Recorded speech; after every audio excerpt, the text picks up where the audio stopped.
everyone. So I live on a boat right here across from Yale Town, and it's an actual boat, not a floating house, that runs on diesel that we can drive out to the ocean, although we haven't done that for years because it's quite hard to just drive this whole boat out to the ocean.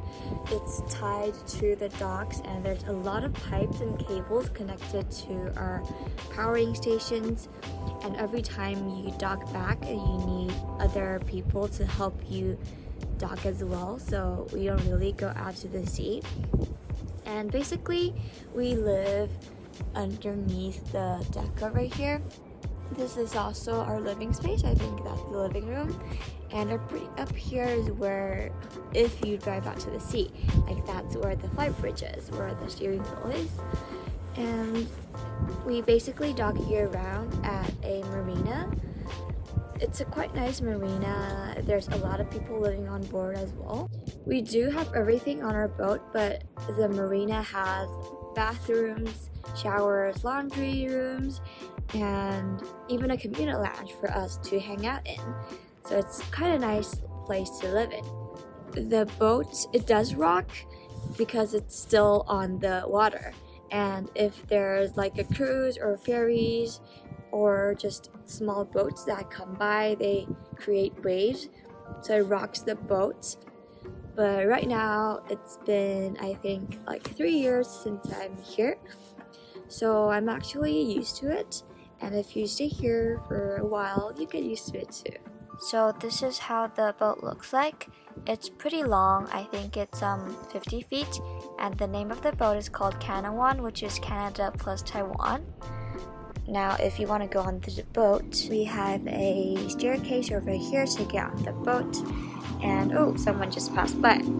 So up on the staircase, there's actually a big gap in between the staircase and the boat, so it's a bit dangerous at night. But after going up the stairs, we have this little covering, and here we are on the boat. It's winter right now, so everything's covered up so the wind won't gush in. But in the summertime, every of these windows will be removed, and it's really nice to feel the wind and enjoy the view.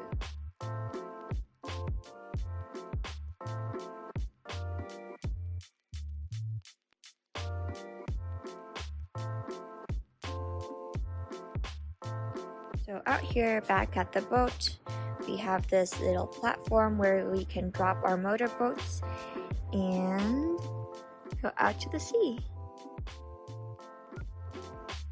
So coming up the stairs, we have the fly bridge here where we steer the boat if we somehow go out to the sea.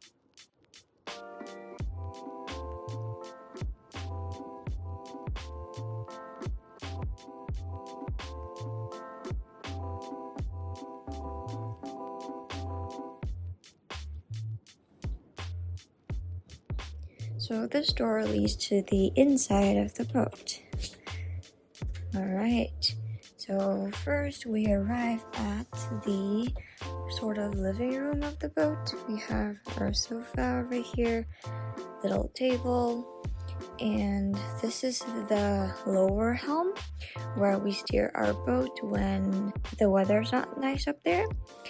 And here, there's our TV. So coming down here, we have the kitchen. My mom's making dinner right now, so the countertop is full. But we have this tiny fridge, and that's the freezer. It's definitely not enough for us, so we have the beer fridge outside as a second fridge. We have the microwave, and where we put our plates, storage space, and on the other side, this is the dining table. So the table can actually lower, and with the cushions on top become a makeshift bed for someone who is staying over. This dining table is also the only tabletop on our boat, so I basically take online classes and study over here. So I basically do everything here: eat, study, watch videos, what I do every day, kind of. In here we have our guest room, aka my room. This is the front of the boat, so the walls are closed in like this. My room is basically just my bed, and there's like this whole storing space with the rest of my clothes. I have a wardrobe here behind the door, which is pretty much packed with stuff too. And I have my toilet here. Just a really small one with all my makeup in it.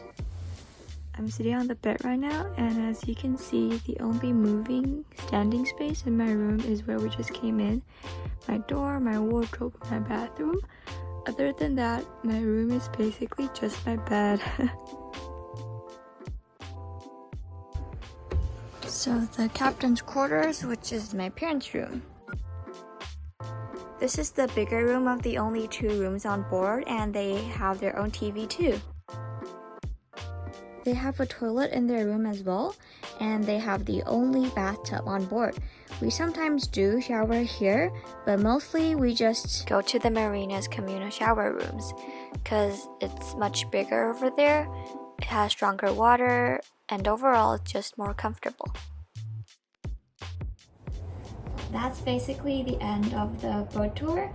And this boat is honestly pretty small for me. The only space that I can move in is the living room, which already is pretty limited. I basically exercise over there, and if I want to dance, I pretty much dance over here because I can wear my shoes. And other than that, we go on a lot of walks because the sea walk over here is really nice and it's just like 1 minute distance for us. Living on a boat needs a lot of maintenance. We have to start our engine every once in a while just to let the oil run through all of the pipes, I think. And we have to refill our water tank every 2 days and stuff. And there's not a lot of storage space either. We actually use the fly bridge over there to store like food that doesn't go bad and our suitcases and stuff. It's also pretty tough for me because there's no actual study space except for the dining table. The lighting is also pretty dim, so it's not an ideal studying space for a university student. Since it's quarantine, we stay on board every day. Sometimes we find it pretty restricting because we can only stay on the sofa and we can't really do anything. But I guess it's the same circumstance for everyone, even if you're living in an apartment or a house or something. Plus, this is a really nice community to live in. Everyone's nice and there's a lot of facilities you can utilize. But I think the most ideal part of living on a boat is definitely the view. It's just really nice to live on the water. I mean, you just get to see magnificent sunsets every day. Downtown from here, it looks pretty beautiful too. I just think this is like a pretty neat alternative to live in Vancouver. Anyways, thank you for watching this video. This will be it for my boat tour.